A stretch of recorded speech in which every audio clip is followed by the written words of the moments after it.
శోభ గారు, సో మీరు ఉన్నారు బీఆర్ఎస్. నమస్తే. బీఆర్ఎస్ పార్టీలో ఉన్నారు, ఆ పార్టీ నుంచి ఎమ్మెల్యేగా కూడా గెలిచారు. ఏంది జరుగుతున్న పరిణామాలను ఎట్లా చూస్తారు మీరు? జెడ్పీటీసీ గెలిచినా కూడా అండి. జెడ్పీటీసీ నుంచి అప్పటి నుంచి ఉన్నారు.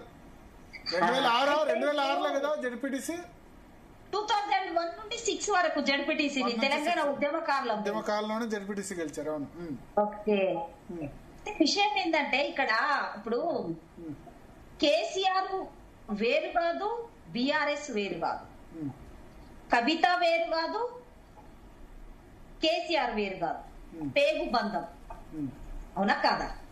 అంటే ఇలా హరీష్ రావు సంతోష్ బాబును టార్గెట్ చేస్తూ ప్రెస్ మీట్ పెట్టింది అనేది ఒక చర్చ, అంతే కదా? అంటే తెలియని వాళ్ళు.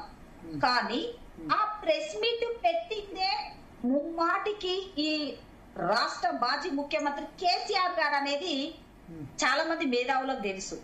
ఇప్పుడు కేసీఆర్ గారి ఆలోచన కాకుండా, ఆలోచన తీసుకోకుండా కవిత నేరుగా వాళ్ళ మీద బాణం ఎక్కువ పెడతాడా అంటే కేసీఆర్ ప్రెస్ మీట్ పెట్టించి కేసీఆర్ సస్పెండ్ చేస్తారా? కేసీఆర్ అంటే ఒక్కటది. ఇప్పుడు మందు గోళీలు అందించే వ్యక్తిని దూరం చేసుకుంటాడా కేసీఆర్?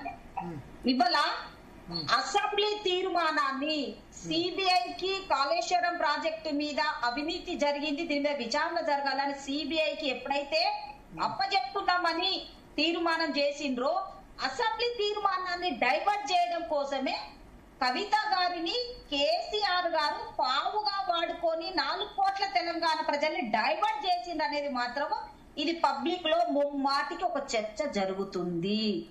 ఎందుకంటున్నా అంటే ఇవాళ కేసీఆర్ గారికి తెలియకుండా కవిత ప్రెస్ మీట్ పెట్టది, కేసీఆర్ గారికి తెలియకుండా కవితను సస్పెండ్ చేయరు.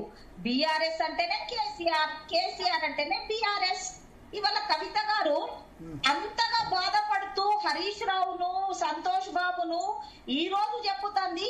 మరి చాలా రోజుల నుండి ఆరోపణలు వచ్చినప్పుడు వీళ్ళు నిజంగానే దోసుకున్నలు దాచుకున్నలు, మా నాన్న చాలా కడిగిన ముత్యము, మా నాన్నకు ఎలాంటి సంబంధం లేదని గత 2-3 సంవత్సరాల నుండి ఆరోపణలు వస్తుంటే ఎందుకు మరి కవిత గారు మాట్లాడలేకపోయినారంటే, అంటే ఇది కేసీఆర్ గారు ఏంటంటే ప్రజలందరినీ డైవర్ట్ చేయడం కోసము ఇదొక ఆలోచన విధానము. ఇదంతా కూడా ఇవాళ జాగృతి వాళ్ళు, బీఆర్ఎస్ కార్యకర్తలు, కండువని నమ్ముకున్న కార్యకర్తలని కన్ఫ్యూజ్ చేయడం కోసమే కల్వకుంట్ల కుటుంబం వేసిన ఎత్తుగడ్డ, అంతే తప్ప గాని ఇలా ఏమి పరమార్థం లేదు. 4 కోట్ల తెలంగాణ ప్రజలకు ఉపయోగపడేది ఏమి లేదు. ఎందుకంటుందంటే మా ఉద్యమకారుల మీద నమస్తే తెలంగాణ పత్రికలో సంతోష్ బాబు న్యూస్లు రాయిస్తాడు, మేము టీఆర్ఎస్ పార్టీలే ఉన్నాము అని మేము కేసీఆర్ ను, కేటీఆర్ ను, కవితను, కామారెడ్డి పోయి చెప్పొచ్చిన మక్క సేమ్ పార్టీలో ఇట్లా ఆరోపణలతోని సంతోష్ అన్న న్యూస్ రాయిస్తుందంటే మాకు సంబంధం లేదు, మేమంతా ఒక కుటుంబం అన్న కవిత ఇవాళ సంతోష్ బాబు మీద, హరీష్ రావు మీద ప్రెస్ మీట్ పెట్టింది అనంటే ఇవాళ కేసీఆర్ కు సంబంధం లేకుండా పెట్టలేదు. సస్పెండ్ అంటే ప్రజల్ని నమ్మించడం కోసమే. వీళ్ళంతా కార్లే కూర్చున్నారు, వీళ్ళు ఎక్కడికి పోలే. ఇప్పుడు అందరు కలిసి డైనింగ్ మీద తింటారు, రాత్రి చేస్తారు. కాళేశ్వరం ప్రాజెక్టు మీద వచ్చిన కమిషన్ కవిత పంచుకోలేదా? కవితకు వాటా లేదా? కేటీఆర్ గారికి వాటా లేదా? సంతోష్ బాబు, హరీష్ రావుకే వాటా ఉందా? మీ కుటుంబ సభ్యులందరూ దాచుకోలేదా? 4 కోట్ల తెలంగాణ ప్రజల ఆస్తిని మీరు పంచుకోలేదా? తెలంగాణ రాష్ట్రం ఇవాళ అతలకుతలమైందంటే మీ కుటుంబం జోక్యంతోనే కదా అండి. ఇవాళ కల్వకుంట్ల కుటుంబం జోక్యంతోనే కదా. వీళ్ళు ఎవరి కోసం మాట్లాడుతుండ్రండి? వీళ్ళు ఇవాళ దోసుకున్నదని కవిత ప్రెస్ మీట్ పెడుతుంది సంతోష్ బాబు. టీఆర్ఎస్ పార్టీలో ఉన్నప్పుడే ఉద్యమకారులం, మా ఈటల రాజేంద్రన్న మేమందరం ఉద్యమకారులందరము బలవుతున్నామని చెప్తే మమ్మల్ని గేటు కూడా దాటనివ్వలేదే. ఆనాడు చెప్పినప్పుడు పట్టించుకోలేదని నిన్న మాత్రం 2 పేర్లు. ఎవరి పేర్లు తీస్తున్నావండి నువ్వు? ఎవరు వాళ్ళు బీఆర్ఎస్ లో లేరా? ఆయన మాజీ ఎమ్మెల్సీ కాదా బీఆర్ఎస్ పార్టీ సంతోష్ బాబు?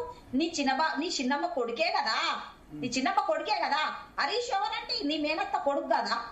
వాళ్ళ మీద ప్రెస్ మీట్ పెట్టుమని కేసీఆర్ గారు చెప్తానే కదా నువ్వు ధైర్యంగా కేసీఆర్ ప్రెస్ మీట్ పెట్టి మరి కేసీఆర్ ఎందుకు సస్పెండ్ చేశారు? మీరు నాకు క్లారిటీ ఇవ్వట్లే. ఎగ్జాక్ట్లీ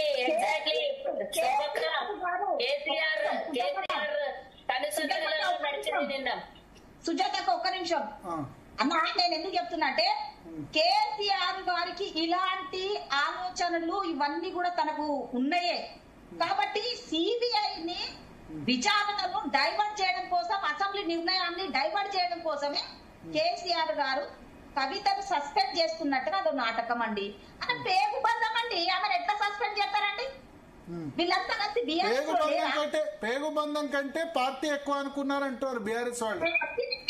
పార్టీ కార్యకర్తలు, పార్టీ భవిష్యత్తు ముఖ్యం. తప్పు ఎవరు చేసినా సరే, బిడ్డ తప్పు చేసినా, కొడుకు తప్పు చేసినా అందరూ ఒకటే అని చెప్పి వాళ్ళ సోషల్ మీడియాలో బీఆర్ఎస్ కార్యకర్తలు పోస్టులు పెడుతున్నారు. కరెక్ట్ కాదు?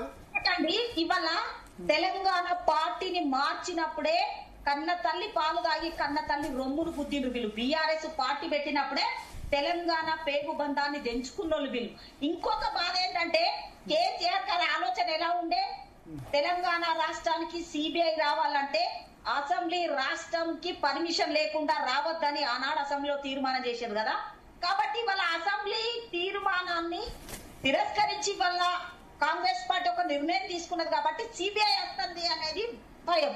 అయినా ఇవాళ ఒక సిబిఐ విచారణ ఒక రాష్ట్ర ముఖ్యమంత్రి మీదనే కాదు కదా, దానికి సంబంధించిన మంత్రుల మీద, అధికారుల మీద, ఎవరెవరి మీద తిన్నారో, ఎవరెవరు దాన్ని నష్టపరిచిండ్రో వాళ్ళందరూ కూడా ముద్దాయిలు అవుతారు కదా. ఒక కేసీఆర్ కాదు కదా.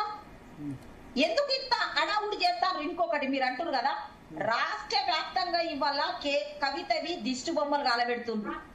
ఇవాళ రకరకాల కార్యక్రమాలు చేస్తాండ్రు. చేస్తే బలైన ఎవరండి? కార్యకర్తలు బలైతారు. రేపు పొద్దున కాంగ్రెస్ పార్టీ మొత్తం ఆదేశిస్తే ఎక్కడోళ్ళక్కడ పోలీస్ కేసులు పెడతారు, జైళ్ల పాలవుతారు, ఇవాళ ఆగమాగం అవుతారు. వీళ్ళందరూ కలిసి ఉండేటోళ్ళండి. ఇదంతా కూడా సిబిఐ నిర్ణయాన్ని డైవర్ట్ చేయడం కోసమే ఇవాళ కేసీఆర్ కవిత గారు ఆడుతున్న నాటకం అనేది ప్రజలందరూ కూడా తెలిసిపోయింది. ఇలా పాపము బీఆర్ఎస్ లో ఉన్న నిజాయితీ పరులైన కార్యకర్తలు బలైతాండ్రు. ఇలా జాగృతి అని చెప్పుకుంటున్న కేసీఆర్ ఇప్పుడు మీరు అన్నట్టు కేసీఆర్ ఇది నిజంగా ప్రెస్ మీట్ పెట్టొచ్చే, ఆయన హరీష్ రావు మీద, సంతోష్ మీద ఆరోపణలు చేయమని చెప్తారా? ఎందుకంటే జైలు పోయించిన కానుండి కవిత గారికి ఎక్కడ స్థానం దొరుకుతలేదు కదా. కాబట్టి ఎవరికైనా అండి, ఇప్పుడు మీకైనా మాకైనా పిల్లలు ముఖ్యమండి. పార్టీని అంత ధర్మమేం లేదులే. కల్వకుంట్ల దగ్గర గంత ధర్మం ఉంటే మాలాంటి ఉద్యమకారులను ఎందుకు దూరం చేసుకుంటారు? కానీ ధర్మం గురించి మాట్లాడదు, అధర్మం నడుస్తుంది కల్వకుంట్ల కుటుంబంలో. కాబట్టి వాళ్ళు కవితను ఎక్స్పోజ్ చేయాలంటే, కవిత ఈ రాష్ట్రంలో ఒక వెలుగు వెలగాలనుకుంటే వాళ్ళ మీద దుష్ప్రచారం చేస్తేనే ఇవాళ కవితకు ఈ రాష్ట్రంలో చోటు దక్కుతుంది అనేది కేసీఆర్ గారికి తెలుసు.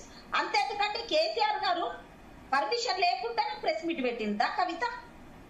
మరి కేసీఆర్ గారు ఇప్పుడు కవిత ప్రెస్ మీట్ పెట్టాక కేసీఆర్ గారు ఎందుకు స్పందించలేదండి? కేటీఆర్ గారు ఎందుకు స్పందించలే? పవన్ గారు బావని ఇట్లా అనొద్దు, అన్నని ఇట్లా అనొద్దు అని. ఆనాడేమో బ్యాగులు మోసినప్పుడు సంతోష్ బాబు ఢిల్లీలో సంచులు మోసి ఇవాళ పర్సెంటేజ్లు అవన్నీ కూడా దాచినప్పుడేమో చాలా మంచోడు. నేను చెప్పినప్పుడు కూడా మా కుటుంబం ముఖ్యం శోభక్క, మీరు ముఖ్యం కాదన్నప్పుడేమో సంతోష్ బాబు చాలా మంచిగా కనబడ్డాడు. ఇవాళ మాత్రము సిబిఐకి చెప్పంగానే, కాళేశ్వరం ప్రాజెక్టు సిబిఐకి చెప్పంగానే ఇవాళ సంతోష్ బాబు, హరీష్ రావు ఇలా ఇక వీళ్ళే ముద్దాయిలు అన్నట్టుగా ఈ తెలంగాణ రాష్ట్రానికి చూపిస్తున్నారు. కానీ దాంట్లో ఎవరెవరు తిన్నరో, 4 కోట్ల తెలంగాణ ప్రజల్ని ఎవరెవరు మోసం చేసిండ్రో వాళ్ళందరినీ కూడా సిబిఐ విచారణలో తేలుస్తుంది. ఎందుకు భయపడాలి? స్వాగతించాలి కదా, తప్పేమున్నది? మీ డాడీ కడిగిన ముత్యం లెక్క వస్తారు కావచ్చు, ఎందుకు భయపడుతుందండి విచారణలో? రాష్ట్ర ముఖ్యమంత్రి కాబట్టి ఇవాళ విచారణకు సిద్ధం కావాలని చెప్తుండ్రు, తప్పేమున్నదండి? అంటే కుటుంబ నిర్ణయాన్ని వీళ్ళ వాటాల కాడ కిరికిరి వచ్చి, ఈమెకు వాట ఆడబిడ్డ కదా, కల్వకుంట్ల కుటుంబానికి ఆడబిడ్డ, రాష్ట్రానికి కాదా ఆడబిడ్డ. ఆ కల్వకుంట్ల కుటుంబంలో వీళ్ళు 3 పంచుకున్న దాంట్లో ఆమె వాటా తక్కువ అయినట్టుంది. అందుకే వాళ్ళకు వాళ్ళు ఇవాళ కొట్టుకొని ప్రజలందరినీ కార్యకర్తలు ఒక్క నిమిషం